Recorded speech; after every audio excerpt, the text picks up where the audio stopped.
Olá, tudo bem? CNT Notícias Bahia no ar e a gente vai conferir agora os destaques de hoje.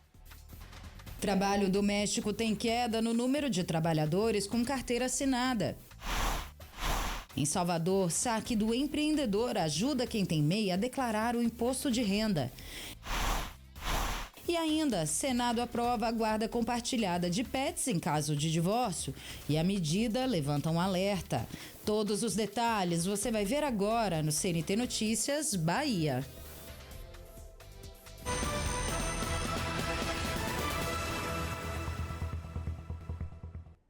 Vamos começar hoje com um alerta que é quase um puxão de orelha. Se você faz parte do grupo prioritário e ainda não se vacinou contra a gripe, o recado é bem direto. Vá logo a uma unidade de saúde. Em Salvador, já foram mais de 175 mil doses aplicadas, mas a meta é bem maior do que essa, vacinar 90% do público-alvo. A vacina protege contra os principais tipos de vírus da influenza, incluindo H1N1 e H3N2. E ela é considerada a forma mais eficaz de evitar os casos graves da doença.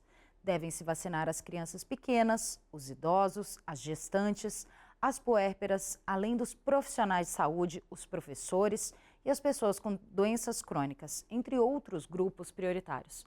Esse imunizante está disponível em mais de 160 pontos de vacinação em Salvador, além de locais com grande circulação como shoppings. Também é possível se vacinar em todos os municípios. É só levar um documento e, se possível, a carteira de vacinação. A orientação da Secretaria de Saúde é muito clara. A vacina é segura, é gratuita e é essencial. Quanto antes você se vacinar, é melhor. E um levantamento divulgado pelo Ministério do Trabalho apontou que o trabalho doméstico com carteira assinada no país caiu 21% em 10 anos. Entre 2016 e 2025, o número de trabalhadores domésticos com carteira assinada registrou uma queda significativa no país, 21,1%. O dado é do Sumário Executivo da RAIS e Social, divulgado pelo Ministério do Trabalho e Emprego. O Brasil contava com 1.600.000 trabalhadores domésticos formais em 2016. Em 2025, esse número caiu para 1.300.000, uma redução de quase 347 mil vínculos, o que mostra que o trabalho doméstico passou por mudanças importantes ao longo dos anos. Entre as situações que fizeram com que os registros em carteira despencassem estão a PEC das domésticas de 2013, que ampliou direitos e elevou o custo da formalização ao equilibrar a categoria aos demais trabalhadores formais, além das ampliações de obrigações, recolhimentos de encargos e pagamentos de benefícios por parte dos empregadores.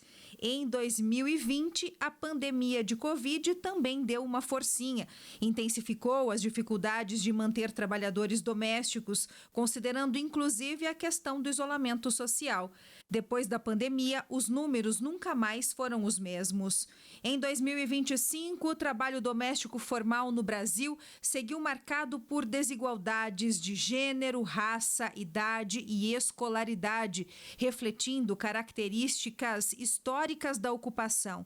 A presença feminina é amplamente predominante. As mulheres representam 88,6% dos vínculos formais, somando cerca de 1.100.000 trabalhadoras, enquanto os homens correspondem a apenas 11,4%.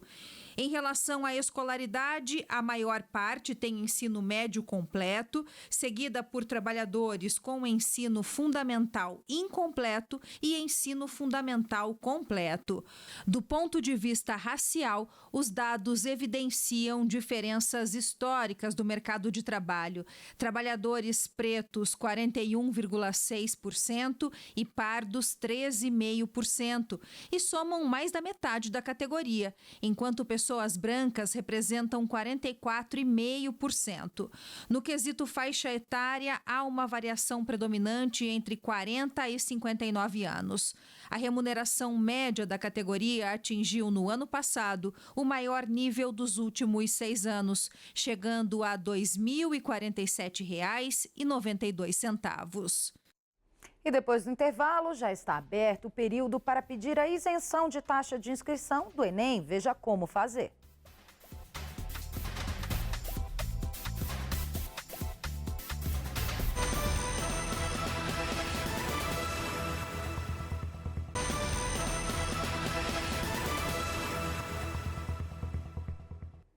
Já está aberto o prazo para estudantes solicitarem a isenção da taxa de inscrição do Enem 2026. E para participar é necessário que o candidato se enquadre em alguma categoria. O pedido deve ser feito diretamente na página do participante, pelo site enem.inep.gov.br/participante. Para conseguir realizar o pedido, é necessário que o candidato se enquadre em alguma das categorias, sendo elas estar matriculado no 3º ano do ensino médio em escola pública no ano de 2026, ter cursado todo o ensino médio em escola pública ou como bolsista integral em escola particular e que possua renda igual ou inferior a um salário mínimo e meio. Apresentar situação de vulnerabilidade socioeconômica pode ser de família de baixa renda, com registro no Cadastro Único para Programas Sociais do Governo Federal ou ser beneficiário do programa PED Meia, do Ministério da Educação. É importante ressaltar que, mesmo realizando o pedido da taxa de isenção, o estudante precisa fazer a inscrição para o Enem. O prazo para realizar o pedido é até dia 24 de abril. Uma boa notícia para quem é MEI. A Prefeitura de Salvador montou uma força-tarefa para ajudar os microempreendedores na entrega da declaração de faturamento anual. Ela é obrigatória e deve ser feita até o dia 31 de maio. O atendimento acontece no Saque do Empreendedor, que funciona temporariamente no prédio do Sim, no comércio. O serviço é de graça e evita dor de cabeça, como multa, juros e até o risco do cancelamento do CNPJ. Para fazer a declaração é simples, basta levar um documento com foto, o número do CNPJ e o valor do faturamento de 2025. Mesmo quem não teve faturamento precisa declarar.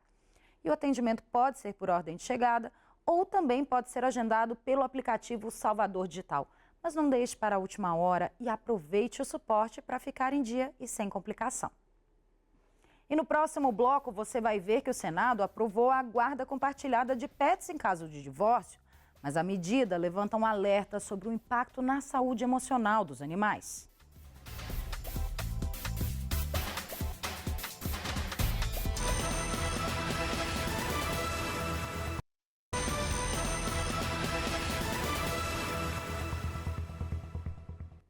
O Senado aprovou um projeto que regulamenta a guarda compartilhada de animais de estimação em casos de separação. Mas além da questão legal, a medida também levantou um alerta importante: como essa mudança impacta a vida dos bichinhos. O Senado aprovou a guarda compartilhada de pets em caso de divórcio. A proposta segue agora para a sanção do presidente Luiz Inácio Lula da Silva. Pela regra, a Justiça vai definir como será dividido o tempo de convivência com o animalzinho de estimação, além de responsabilidades financeiras. A medida surge em um cenário de aumento nas disputas na Justiça envolvendo pets. Dados do Tribunal de Justiça de São Paulo mostram que esse tipo de caso cresceu nos últimos anos, principalmente depois da pandemia. Mas se para os humanos a divisão pode parecer justa, para os animais a história pode ser diferente. É muito comum que os animais, sempre através de uma separação ou de qualquer mudança muito brusca dentro da família, eles sintam rapidamente, que aconteceu alguma coisa de diferente. Só que os animais, eles sempre têm um apego preferencial por uma pessoa ou por outra. Dificilmente você tem um animal que ele gosta da mesma forma de todas as pessoas da casa. Então ele não vai sentir esse impacto dependendo quem seja a pessoa que saia dentro da rotina dele. Porque o animal ele sempre vai dar prioridade para aquelas pessoas que alimentam ele, que participam das brincadeiras, das atividades, aquela pessoa que está sempre mais presente. E geralmente em toda a família, uma dessas pessoas, né, sempre é mais presente. Dificilmente alguém cuida de todo, é igual, né, como todo mundo. Então o cão, ele sem dúvida, ele vai sentir muito essa falta quando essa pessoa principal que ele tem ali como referência para ele, ela se afasta ou passa muito tempo longe. Segundo o especialista em comportamento animal, mudanças na rotina podem gerar impactos emocionais importantes. Os cães não querem se alimentar, acabam perdendo peso, começam alguns comportamentos de se lamber, latidos excessivos ou até a falta desse latido. Então, alguns cães têm mudanças diferentes, mas você vai ver que o cão começa a ficar principalmente muito apático, muito quietinho, muito no canto e não quer se alimentar. É um dos primeiros sintomas que o cão já identifica quando a pessoa que ele tem mais apego, ela está distante dele por muito tempo. Alguns animais conseguem se adaptar melhor, principalmente os que já estão acostumados a diferentes rotinas, mas outros podem sofrer mais com essas transições. O animal gosta de rotina, porque os cães aprendem através do condicionamento, ou seja, aquela repetição constante é o que vai fazer o cão aprender de fato como funciona o dia dele, né? Então o cão ele consegue através da rotina saber se você põe um tênis, se você vai passear com ele, se a dona põe um salto, ele sabe que já não vai passear, a chave do carro, ele consegue identificar todos os sinais dentro da família.